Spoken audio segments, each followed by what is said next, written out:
This is Optimal Health Daily, episode 250, and I'm Dr. Neil Malik. Welcome to another Friday edition of Optimal Health Daily, where I answer your health questions related to fitness, diet and nutrition, and lots more. You send in the questions, and I answer them for you. And actually, we give away a book to a random person who has submitted a question every single month on the first of the month, which is tomorrow if you can believe it. So if you want to be in the raffle happening at midnight tonight, send in a question. I'll let you know right after today's Q&A how to do that. So with that, let's jump right in as we optimize your life. Hi, this is Tasha, and I'm calling because I was wondering, I've been hearing a lot of positives about high-intensity interval training, and like most busy people, I'm always looking to get the most bang for my buck in the shortest amount of time when it comes to exercise. So I'm wondering, what is the best way to high-intensity interval train? Are there certain exercises that are better to do than others? Is there a certain length of time that you should do each exercise? Is it better to do a few rounds of the same 5 moves or like 3 rounds of 5 different moves? Or does any of that even matter? Any insight would be much appreciated. Thank you. Thank you for your question, Tasha. Just 2 weeks ago, my students were asking me this very same question. I teach them exercise physiology and basically prepare them to be personal trainers like me. So they asked many of the same questions you did about the potential benefits of high-intensity interval training, which I'll just call HIIT from now on. They asked me, how should we get started? Is it safe? Is it effective for most people, etc.? So, since this is all fresh in my mind, let's jump right in. I want to first address this issue of safety. The American College of Sports Medicine, considered by many to be the authority on all things exercise, does not believe that HIIT is safe for those they consider, quote, high risk. These include individuals with pre-existing conditions like cardiovascular disease or diabetes.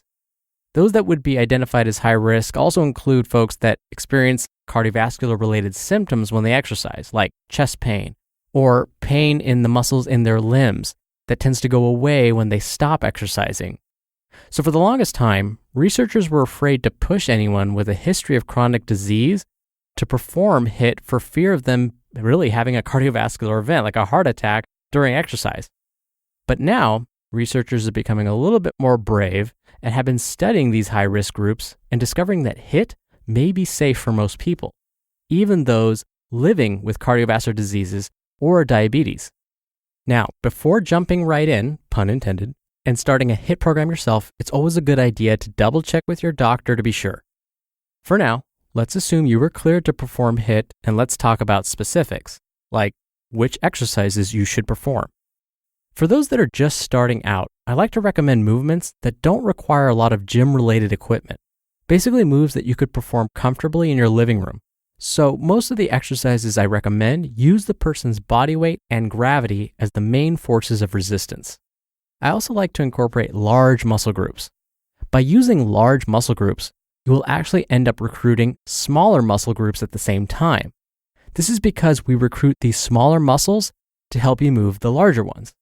So for example, when you do a pull-up, yes, you're definitely using the muscles in your back. Well, pull-ups are thought to be a back move, but you're also using your shoulders, forearms, and biceps to help with that pull-up.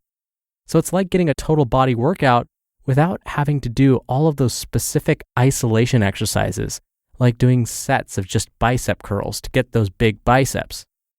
Okay, I've kept you in suspense long enough. Here are the exercises I like to encourage folks to start with. The aforementioned pull-ups, push-ups, plank, sometimes called forward-leaning raise, same thing, squats, and skipping rope. Now you actually don't need a real jump rope here. I'll explain in a second. That's pretty much all you need to get started. But what if performing a pull-up or a push-up is too difficult? That's okay. There are simple ways to modify these moves. For example, if you cannot do a single pull-up, that's okay. Don't feel badly about it. But what you can do is put a very stable chair or a very stable step stool below the pull-up bar. Then place one foot on the very stable chair as you pull your body up to the bar. When your back and your arms start to struggle and you can't quite get your chin over the bar, push off the chair with your leg to help give you that extra height. Now remember, This is not a leg exercise. It's supposed to be a back and arm exercise, so don't let your leg do all the work. What if you can't do a push-up? Variations exist here as well. As we know, a push-up should be performed starting in a plank position with your hands planted firmly directly beneath your shoulders, your arms in a locked position, and your back, your bottom, and your legs are flexed and in a straight line. Your toes should also be flexed and making contact with the floor. But just this position can be challenging for some. So, one variation of a push-up is to drop your knees down to the floor to remove some of that extra weight and resistance. If this is still too difficult, stand up, find a flat wall, and use that to do wall push-ups. When you actually perform the move, go as low as you comfortably can. Then, as you come back up to the top of the movement, be sure your arms are straight and locked out. Now, the plank, or forward-leaning raise, is basically the starting point of a push-up that I just described. So instead of allowing your body to move towards the ground as you do the push-up, you hold that starting push-up position for as long as you can. When you're just starting out trying to do the plank, 10 seconds will feel like an eternity. Keep at it. I promise you will get better. Now, a variation of the plank is to actually go down to your elbows instead of keeping your arms locked in a straight position. This is also a nice alternative in case you have wrist issues. For squats, you don't need any weight here. For beginners, I put a chair, a bench, an ottoman, etc. behind the person. I have them stand with their feet about shoulder width apart, toes pointed just slightly out in front of that chair or bench or ottoman. Then I tell them to bend their knees and push their bottom out as if they're going to sit on the chair I just placed behind them. As they do this, I have them lift their arms straight out in front of them for balance. Once their bottom touches the chair, I encourage them to engage their glutes, hamstrings, quads, and abs to stand back up and bring their arms down to their sides simultaneously. That would count as one squat.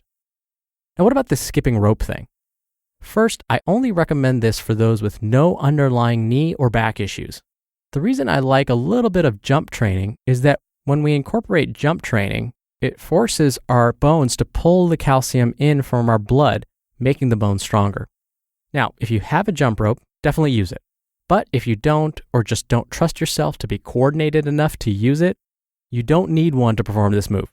We'll call it, in this case, invisible jump rope. It works like this. Stand with both arms at the level of your hips, palms facing up as if you were really holding jump rope handles in both hands. Then, start to rotate your wrists. Move them as if you're actually swinging the jump rope. As you do this, start to gently hop up and down, maybe using both feet, or maybe alternating between your right and left foot. Imagine the rope is sweeping below your feet as you hop. That's all there is to it. It sounds easy, but I guarantee you'll feel the burn very, very soon. So how long then should you perform each exercise, and how many rounds of each should you do? This is actually more difficult for me to answer. There are so many variations. A lot of it's going to depend on your current level of fitness. But I'm not going to leave you hanging. I'll give you some examples to get you started. Feel free to modify as needed, get creative. Please know that these are not set in stone. Routine 1 could look something like this. Perform 20 push-ups, either wall push-ups on your knees or full push-ups, then rest for 30 seconds. Then, after those 30 seconds are up, perform 20 squats, then rest for another 30 seconds. Then, after those 30 seconds, perform 5 pull-ups. Rest for 30 seconds again, and start over with the push-ups. Then do the squats, then do the pull-ups, and repeat this entire cycle for a total of 5 times. Routine 2, which is just a variation of the one I just described, could go like this. Perform 100 push-ups, all in a row. Well, you can rest in between when your muscles get tired, but try and perform as many push-ups as you can, as fast as you can. Then rest for 1 minute once the 100 push-ups are done. After that, after you've rested for 1 minute, perform 100 squats. Then rest for 1 minute. Finally, perform 25 pull-ups. Then you're done. No need to repeat the cycle. But it was just a variation of the routine I just described. So rather than doing 20 push-ups, then 20 squats, then 5 pull-ups, and repeating 5 times, you just do them all at once. Routine 3. Do 1 minute of invisible jump rope, followed immediately by 15 seconds of plank. Repeat this cycle for 15 minutes total.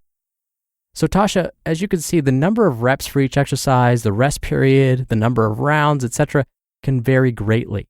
No matter how you choose to mix things up, here are 2 ways to help you decide whether you got in a good HIIT workout. 1. While you're performing the workout, you find it difficult to speak because you're breathing so hard. And 2, when you're done, you feel pretty wiped. I tell my students, if you're otherwise healthy, you have no underlying health conditions, the walk back to your car after your workout should feel tiring. Or if you're working out at home, the walk to the shower should feel exhausting. That's how you know you got in a good workout. Best of luck, Tasha.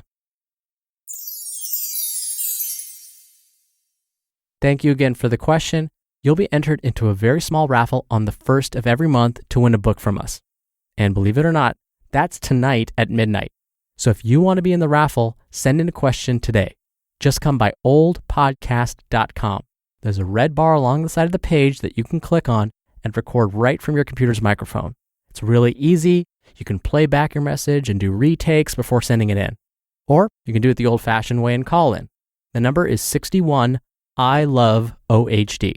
Both methods are in this episode's description at oldpodcast.com. Thank you for spending your week with us.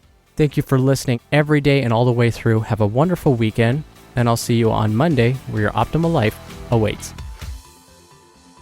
Hello, Life Optimizer. This is Justin Malik, creator and producer of this show and Optimal Living Daily, the brother podcast of this one. Literally, I'm Dr. Neil's brother. If you like the format of this show, you'll love Optimal Living Daily too, where I also read to you from blogs, but cover other topics like personal development, finance, and minimalism from bloggers like Derek Sivers, The Minimalists, Zen Habits, and many more. So for more amazing content read to you for free, come subscribe to Optimal Living Daily too, and together we'll optimize your life. You've been listening to Optimal Health Daily. Be sure to hit the subscribe button to stay up to date on each new episode, and head to oldpodcast.com. That's oldpodcast.com for a free gift, as well as more actionable tips and resources to help you maximize your potential. Thanks for joining us, and remember, your optimal life awaits.